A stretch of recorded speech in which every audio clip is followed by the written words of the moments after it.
ನಮಸ್ತೆ.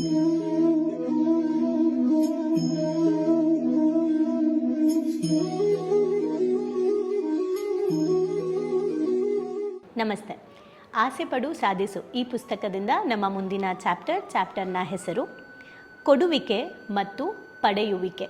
ಕೊಡೋದು ಮತ್ತು ತಗೊಳ್ಳೋದು ಚಾಪ್ಟರ್ನ ಹೆಸರು.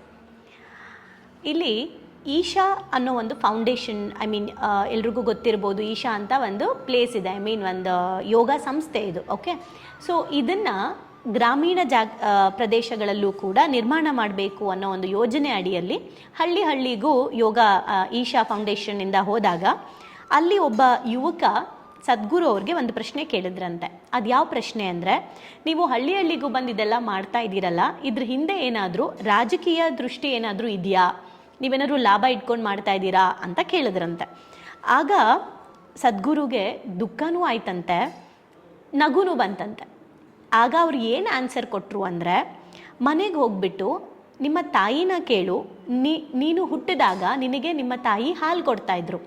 ನಿಮ್ಮ ತಾಯಿ ನಿನಗೆ ಹಾಲನ್ನು ಕೊಡಬೇಕಾದ್ರೆ ಅವರ ಅಂತರಂಗದಲ್ಲಿ ಯಾವ ದೃಷ್ಟಿಯಿಂದ ನಿನಗೆ ಹಾಲನ್ನು ಕೊಡ್ತಾಯಿದ್ರೋ, ನನ್ನ ಮಗು ಚೆನ್ನಾಗಿ ಬೆಳೀಬೇಕು, ನನ್ನ ಮಗು ಸಮಾಜಕ್ಕೆ ಒಂದು ಒಳ್ಳೆ ಮನುಷ್ಯನಾಗಬೇಕು ಅಂತ, ಒಂದು ಮಗುಗೆ ಎಷ್ಟು ಪ್ಯೂರಾಗಿ ನನ್ನ ಮಗು ಚೆನ್ನಾಗಿರಬೇಕು ಅಂತ ಅಷ್ಟೇ ಕೊಡ್ತಾ ಇರ್ತಾರೆ. ಆವಾಗಲೇ ತಾಯಿ ಹಾಲು ಕೊಡಬೇಕಾದ್ರೆ ಜಸ್ಟ್ ಇಮ್ಯಾಜಿನ್ ಮಾಡಿ, ನಮ್ಮ ತಾಯಿದಿರು ಅಥವಾ ನಾವು ತಾಯಿದಿರಾಗಿರುವಂಥವ್ರು ಯೋಚನೆ ಮಾಡಿ. ಮಗುಗೆ ಹಾಲು ಕೊಡಬೇಕಾದ್ರೆ ನಾವು ಇವ್ರಿಗೆ ಹಾಲನ್ನು ಫೀಡ್ ಮಾಡ್ತಾ ಇರೋದು, ಇವರು ದೊಡ್ಡ ಡಾಕ್ಟರ್, ಇಂಜಿನಿಯರ್, ಬಿಸ್ನೆಸ್ ಮ್ಯಾನ್ ಆಗ್ತಾರೆ ಅಂತ ನಾವು ಹಾಲನ್ನ ಫೀಡ್ ಮಾಡ್ತೀವಾ ತಾಯಿದಿರು? ಖಂಡಿತ ಇಲ್ಲ. ನನ್ನ ಮಗು ಚೆನ್ನಾಗಿ ಬೆಳಿಬೇಕು, ನನ್ನ ಮಗು ಆರೋಗ್ಯವಾಗಿರಬೇಕು, ನನ್ನ ಮಗು ಆಹಾರ, ಅದು ಅಷ್ಟು ಬಿಟ್ಟರೆ ಬೇರೆ ಏನೂ ಯೋಚನೆ ಇರಲ್ಲ ತಾಯಿಗೆ, ಅಲ್ವಾ? ಹಾಗೇ ಇವ್ರು ಹೇಳಿದ್ದೇನೆಂದರೆ, ನಾನು ಈಶಾ ಅನ್ನೋದು ನನ್ನ ಮಗು, ಆ ಮಗುನ ನಾನು ಕೂಡ ತಾಯಿಯಷ್ಟೇ ಪ್ಯೂರಾಗಿ ಬೆಳೆಸ್ತಾ ಇದ್ದೀನಿ. ಆ ಮಗು ಚೆನ್ನಾಗಿರಬೇಕು, ಆ ಮಗು ಆರೋಗ್ಯವಾಗಿರಬೇಕು, ಆ ಮಗುವಿಂದ ಒಳ್ಳೇದಾಗಬೇಕು, ಇಷ್ಟೇ ನನ್ನ ಒಂದು ಥಾಟಲ್ಲಿರೋದು ಕೂಡ ಅಂತ ಅರ್ಥ ಮಾಡ್ಸೋಕ್ಕೆ ಈ ಪ್ರಶ್ನೆ ಅವ್ರು ಕೇಳಿರೋದು. ಆದರೆ ಅವರು ಆ ಯುವಕನ ಮೇಲೆ ಬೇಜಾರಾಗಿಲ್ವಂತೆ. ಯಾಕೆ ಅಂದರೆ, ಅವನ ಮಾತಲ್ಲಿ ಏನೂ ತಪ್ಪಿಲ್ಲ. ಯಾಕೆ ತಪ್ಪಿಲ್ಲ ಅಂದರೆ, ರಿಟರ್ನ್ಸ್ ಇಲ್ಲದೆ, ಆದಾಯ ಇಲ್ಲದೆ, ಒಳ್ಳೆ ದೃಷ್ಟಿಯಲ್ಲಿ ಯಾವುದನ್ನೂ ಕೂಡ ಇವತ್ತು ಸಮಾಜ ತಗೊಳ್ಳಲ್ಲ ಅನ್ನೋ ಸ್ಥಿತಿಗೆ ನಾವು ಹೋಗ್ಬಿಟ್ಟಿದ್ದೀವಿ ಅಂತ. ಅಂದರೆ ಯಾರೋ ಒಬ್ಬರು ನಮ್ಮ ಜೊತೆ ಚೆನ್ನಾಗಿ ಮಾತಾಡಿಸ್ತಾ ಇದ್ದಾರೆ ಅಂದ ತಕ್ಷಣ, ಇವರೇನೋ ಮಾತಾಡಿಸ್ತಾ ಇದ್ದಾರೆ, ಮೋಸ್ಟ್ಲಿ ಏನೋ ಎಕ್ಸ್ಪೆಕ್ಟ್ ಮಾಡ್ಬೋದು ನಮ್ಮಿಂದ ಅಂತ ಬಂದ್ಬಿಡುತ್ತೆ. ಅಥವಾ ನಾವು ಯಾರಿಗಾದ್ರೂ ಸೇವೆ ಮಾಡ್ತಾ ಇದ್ದೀವಿ, ಅಥವಾ ಯಾರಿಗೋ ನಾವು ಒಳ್ಳೇದು ಮಾಡ್ತೀವಿ, ಯಾರಿಗೋ ಸಪೋರ್ಟ್ ಮಾಡ್ತೀವಿ ಅಂತ ಹೋದಾಗ, ಇವ್ರಿಗೆ ಸಪೋರ್ಟ್ ಮಾಡ್ತಾ ಇದ್ದಾರೆ ಅಂದರೆ ಮೋಸ್ಟ್ಲಿ ಇವರೇನೋ ಎಕ್ಸ್ಪೆಕ್ಟ್ ಮಾಡ್ತಿದ್ದಾರೆ, ಇವರೇನೋ ಲಾಭ ಇಟ್ಕೊಂಡು ಹೋಗ್ತಿದ್ದಾರೆ ಅಂತಾನೆ ಯೋಚನೆ ಮಾಡುವಂಥ ಟೈಮ್ ಇವತ್ತು ಸಮಾಜಕ್ಕೆ ಬಂದಿದೆ. ಲಾಭ ಇಲ್ಲದೆ ಯಾರು ಏನೂ ಕೆಲಸ ಮಾಡಲ್ಲ ಅಂತ ಸಮಾಜ ನಂಬಲ್ಲ. ಯಾಕಂದರೆ ಸಮಾಜದಲ್ಲಿ ಬೆರೆತೋಗ್ಬಿಟ್ಟಿದೆ, ಲಾಭ ಇಲ್ಲದೆ ಪ್ರಪಂಚದಲ್ಲಿ ಏನೂ ನಡೆಯಲ್ಲ. ಸುಮ್ಮನೆ ಹಾಗೆ ಮಾಡ್ತಿದ್ದಾರೆ ಅಂತ ಅಂದರೆ ಆ ಥರ ಸೇವೆ ಮಾಡೋರು ಸಮಾಜದಲ್ಲಿ ಇದ್ದಾರೆ. ಆದರೆ ನಮಗೆ ಅದನ್ನು ನೋಡೋಕ್ಕಾಗಲ್ಲ. ಯಾಕಂದರೆ ನಾವು ಲಾಭನೇ ಜೀವನ, ಬಿಸ್ನೆಸ್ ಎಕ್ಸ್ಚೇಂಜ್ ಮಾಡೋದೇ ಅಷ್ಟೇ, ಬೇರೆ ಏನೂ ಆಪ್ಷನ್ ಇಲ್ಲ ಅನ್ನೋದು ಸಮಾಜದಲ್ಲಿ ಬೆರೆತೋಗಿದೆ. ಹಾಗಾಗಿ ಈ ಥರ ಅಂದ್ಕೊಳ್ಳೋದ್ರಲ್ಲಿ ತಪ್ಪೇನೂ ಇಲ್ಲ ಅಂತ.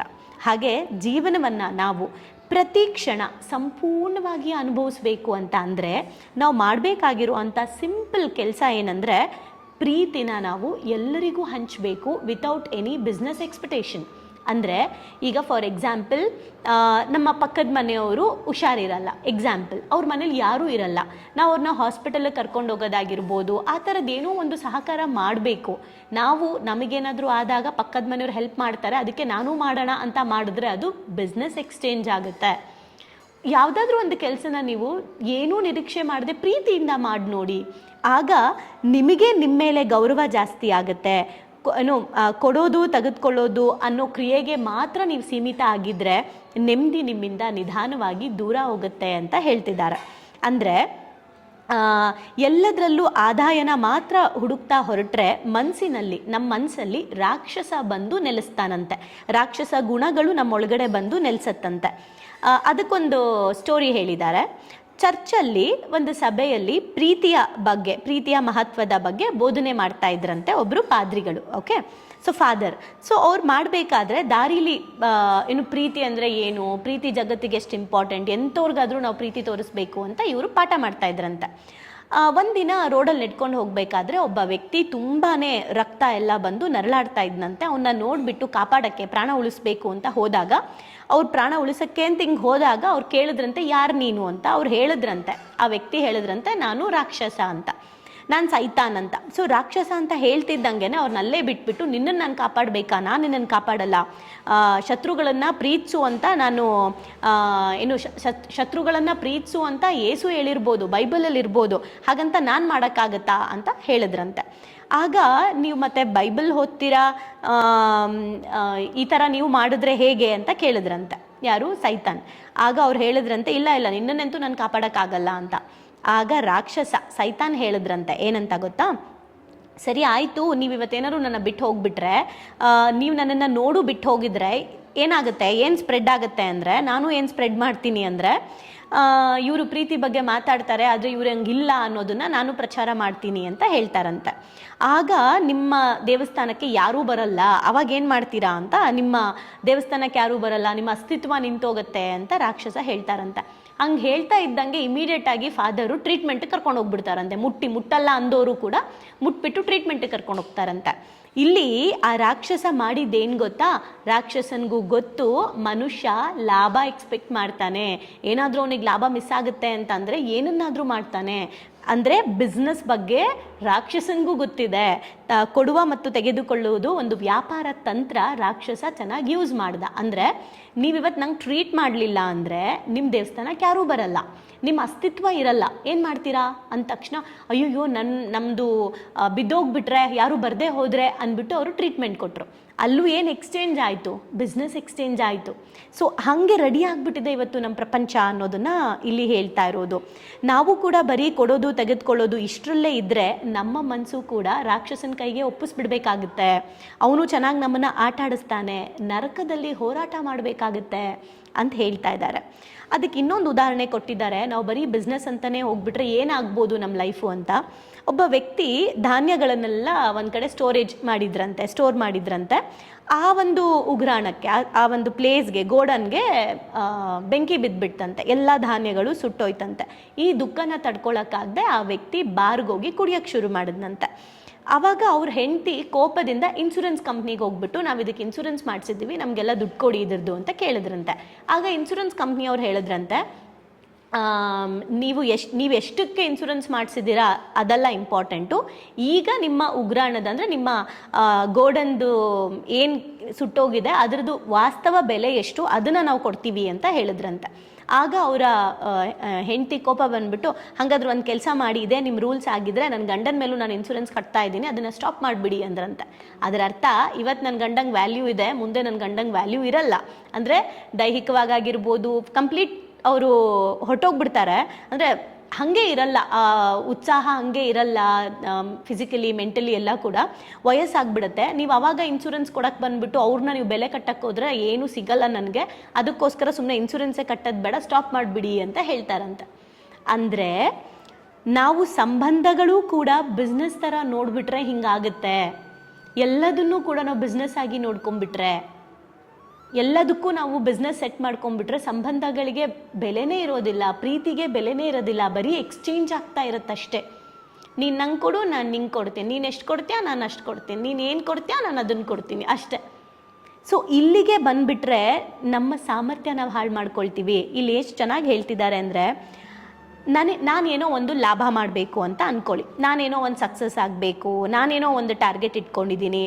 ಈಗ ನಾನು ಲಾಭ ಮಾಡೋಕ್ಕೋಸ್ಕರ ಇನ್ನೊಬ್ಬರ ಮೇಲೆ ನಾನು ಹೊರೆ ಹಾಕಿಸಿ ನಾನು ಇದನ್ನು ಮಾಡಬೇಕು, ನಾನು ಇದನ್ನು ಸಾಧನೆ ಮಾಡಬೇಕು, ಅದಕ್ಕೆ ನೀವೆಲ್ಲ ಇದನ್ನು ಮಾಡಬೇಕು ಅಂತ ಇನ್ನೊಬ್ಬರ ಮೇಲೆ ನಾವು ಪೀಡಿಸೋಕ್ಕೆ ಶುರು ಮಾಡಿದ್ರೆ, ಅಂದರೆ ಅವರಿಗೆ ನಾವು ಪ್ರೆಷರ್ ಹಾಕೋಕ್ಕೆ ಶುರು ಮಾಡಿದ್ರೆ, ನಮ್ಮ ಸಕ್ಸಸ್ಗೋಸ್ಕರ ಇನ್ನೊಬ್ಬರ ಮೇಲೆ ನಾವು ಹೊರೆ ಹಾಕ್ತಾನೇ ಇರ್ತೀವಿ. ಸೊ ಆ ಥರ ಹಾಕಿ ನಮ್ಮ ಸಾಮರ್ಥ್ಯನ ಕಳ್ಕೊಂಡ್ಬಿಡ್ತೀವಿ ಅಂತ ಹೇಳ್ತಿರೋದು.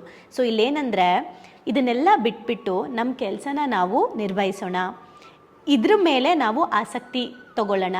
ನಮ್ಮ ಜೊತೆಲಿರುವಂತಹ ನಮ್ಮ ಎಂಪ್ಲಾಯೀಸ್ ಆಗಿರ್ಬೋದು, ನಮಗೋಸ್ಕರ ಕೆಲಸ ಮಾಡ್ತಿರೋರಾಗಿರ್ಬೋದು, ಅವ್ರನ್ನ ಬರೀ ನಮಗೋಸ್ಕರ ಕೆಲಸ ಮಾಡೋಕ್ಕೆ, ನಮ್ಮ ಟಾರ್ಗೆಟು, ನಮ್ಮ ಅಚೀವ್ಮೆಂಟ್, ನಮ್ಮ ಸಕ್ಸಸ್ಗೋಸ್ಕರ ಅವ್ರನ್ನ ದುಡಿಸ್ಕೊಳ್ಳೋದನ್ನು ಬಿಟ್ಟು ಅವ್ರ ಜೊತೆಗೆ ನೀವು ನಿಜವಾದ ಅಕ್ಕರೆಯನ್ನು ವ್ಯಕ್ತಪಡಿಸಿ ಅವ್ರ ಜೊತೆಗೆ ನಿಜವಾದ ಪ್ರೀತಿಯನ್ನು ನೀವು ವ್ಯಕ್ತಪಡಿಸಿದ್ರೆ, ಪ್ರೀತಿ ಮತ್ತು ಅಕ್ಕರೆ ಅನ್ನೋ ಒಂದು ಸಾಧನನ ನೀವು ಬಳಸಿದ್ರೆ, ಓಕೆ, ನೀವು ಪ್ರೀತಿಯ ಚೌಕಟ್ಟಿನಲ್ಲಿ ಇರ್ತೀರಾ. ಅದು ನಿಮಗೆ ಗೆಲುವನ್ನೂ ಕೊಡುತ್ತೆ, ಅಂದರೆ ಸಕ್ಸಸ್ನೂ ಕೊಡುತ್ತೆ. ನಿಮ್ಮ ಸಕ್ಸಸ್ ಜೊತೆಗೆ ನೆಮ್ಮದಿನೂ ಕೊಡುತ್ತೆ, ಆನಂದ ಕೊಡುತ್ತೆ. ಫೈನಲಿ ನಿಮಗೂ ಒಂದು ಆತ್ಮತೃಪ್ತಿ ಇರುತ್ತೆ. ಸೊ ಇದನ್ನು ನಾವು ಜೀವಿಸ್ಬೇಕಾಗಿರೋದು ಅನ್ನೋದನ್ನು ಹೇಳ್ತಿರೋದು. ಸೊ ಫೈನಲಿ ಬಿಸ್ನೆಸ್ ಆಗಿರ್ಬೋದು, ಬಿಸ್ನೆಸ್ಸಲ್ಲೂ ಕೂಡ ನಾವು ಹೇಗೆ ಜೀವನ ಮಾಡಬೇಕು ಅಂದರೆ, ಎಲ್ಲವೂ ಜೀವನದಲ್ಲಿ ಪ್ರತಿಯೊಂದು ಕೂಡ ಕೊಡೋದು ಅಲ್ಲ. ಇವನ್ ಏನು ಗೊತ್ತಾ, ನಾವು ಯಾರಿಗೋ ಸಪೋರ್ಟ್ ಮಾಡ್ತೀವಿ, ಒಂದು ಥ್ಯಾಂಕ್ಸ್ ಕೂಡ ಹೇಳಿಲ್ಲ ಅವರು ಅಂತ ಅಂದ್ಕೊಳ್ತೀವಿ, ಅದು ಕೂಡ ಬಿಸ್ನೆಸ್ ಎಕ್ಸ್ಚೇಂಜ್. ಏನೂ ಬೇಡ, ನಾವು ಮಾಡೋಣ. ಈಗ ನಾವೇನೋ ಒಂದು ಸಪೋರ್ಟ್ ಮಾಡೋಣ, ಅವ್ರು ಥ್ಯಾಂಕ್ಸ್ ಹೇಳಬೇಕು ಅಂತ ಎಕ್ಸ್ಪೆಕ್ಟ್ ಮಾಡೋದು ಬೇಡ. ಯಾವುದೇ ಆಗಿರ್ಬೋದು, ಥ್ಯಾಂಕ್ಸ್ ಹೇಳಲಿಲ್ಲ ಅಂದಾಗ ಮತ್ತೆ ಅದು ಬಿಸ್ನೆಸ್ ಎಕ್ಸ್ಚೇಂಜ್. ನಾನು ಮಾಡಿದ್ದಕ್ಕೆ ಅವ್ರನ್ನ ಥ್ಯಾಂಕ್ಸ್ ಹೇಳಬೇಕಿತ್ತಲ್ವಾ, ಅವತ್ತು ನಾನು ಮಾಡಿದ್ದೆ, ಅವ್ರು ನಂಗೆ ಮಾಡಬೇಕಲ್ವಾ ಅಂತ ನಾವು ಜೀವನ ಪರ್ಯಂತ ಬರೀ ಈ ನರಕದಲ್ಲೇ ಬದುಕಬೇಕಾಗತ್ತೆ, ನಿರೀಕ್ಷೆಯನ್ನು ನರಕದಲ್ಲಿ ಬದುಕಬೇಕಾಗತ್ತೆ. ಅದಕ್ಕೆ ಕೊಡೋದು ತಗೊಳ್ಳೋದು ಒಂದೇ ಜೀವನ ಅಲ್ಲ. ನಾವು ಕಂಪ್ಲೀಟಾಗಿ ಪ್ರೀತಿಯನ್ನು ಕೊಡೋಣ, ಪ್ರೀತಿಯನ್ನು ಹಂಚೋಣ, ಅಕ್ಕರೆಯನ್ನು ಹಂಚೋಣ. ಆಗ ನಮಗೆ ಆತ್ಮತೃಪ್ತಿ ಸಿಗುತ್ತೆ ಮತ್ತು ನಮ್ಮನ್ನು ನಾವು ನಿಜವಾಗ್ಲೂ ಹುಡ್ಕೊಳ್ಳೋಕ್ಕಾಗತ್ತೆ. ಸೊ ನಮಗೆ ಮರ್ಯಾದೆ ಆಗಿರ್ಬೋದು, ಸಕ್ಸಸ್ ಆಗಿರ್ಬೋದು, ಎಲ್ಲವೂ ಕೂಡ ನಮ್ಮನ್ನು ಅಷ್ಟೇ ಒಂದು ಚೌಕಟ್ಟಿನಲ್ಲಿ ಇರೋ ಹಾಗೆ ಮಾಡಿಬಿಡುತ್ತೆ. ಆದರೆ ಪ್ರೀತಿ ಅನ್ನೋದು ನಮ್ಮನ್ನು ತುಂಬ ಎಕ್ಸ್ಪ್ಲೋರ್ ಮಾಡುತ್ತೆ, ದೊಡ್ಡ ಮಟ್ಟಕ್ಕೆ ಕರ್ಕೊಂಡು ಹೋಗುತ್ತೆ ಅಂತ ಹೇಳ್ತಿದ್ದಾರೆ. ಸೊ ಇವತ್ತಿಂದ ನಾವೆಲ್ಲರೂ ನಮಗೋಸ್ಕರ, ಬೇರೆಯವರಿಗೋಸ್ಕರ, ಎಲ್ಲರಿಗೋಸ್ಕರ ಕೆಲಸ ಮಾಡೋಣ, ಎಲ್ರಿಗೋಸ್ಕರ ಕೆಲಸ ಮಾಡೋಣ. ಜೊತೆಗೆ ಆ ಪ್ರೀತಿ ಮತ್ತು ಅಕ್ಕರೆಯಿಂದ ಕೆಲಸ ಮಾಡೋಣ. ಯಾವುದೋ ನಿರೀಕ್ಷೆ, ಪ್ರೆಷರ್ ಹಾಕೋದ್ರ ಬದಲು ನಾವು ನಮ್ಮೆಲ್ಲರ ಜೀವನ ಅದರಲ್ಲಿ ಇದೆ ಅನ್ನೋ ಒಂದು ಪ್ರೀತಿನ ಅರ್ಥ ಮಾಡಿಸಿ, ಆ ಪ್ರೀತಿಯಿಂದಾನೇ ನಾವು ನಮ್ಮವ್ರನ್ನ ಏನು ಹೇಳ್ತಾರೆ ಗೆಲ್ಲೋಣ. ಲೈಕ್ ಆ ಥರದ ಒಂದು ಟೀಮ್ನ ನಾವು ಕಟ್ಟೋಣ, ಆ ಥರದ ಒಂದು ಲೈಫ್ನ ಲೀಡ್ ಮಾಡೋಣ. ಪ್ರೀತಿಯಿಂದ ಎಲ್ಲವನ್ನೂ ಗೆಲ್ಬೋದು ಅಂತ. Thank you.